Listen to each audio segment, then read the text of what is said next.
Want to text your friends privately or hang out with a small group without managing a massive server?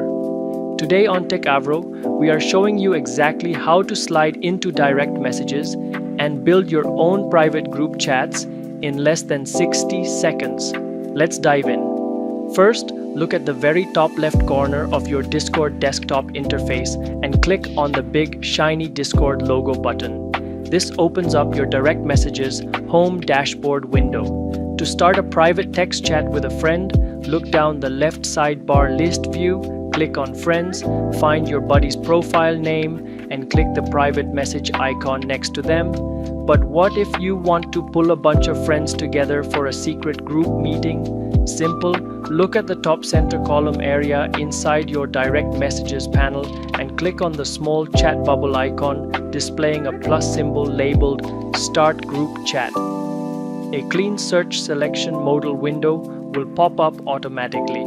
Scroll through your friend checklist directory and tick the selection check marks next to everyone you want to add.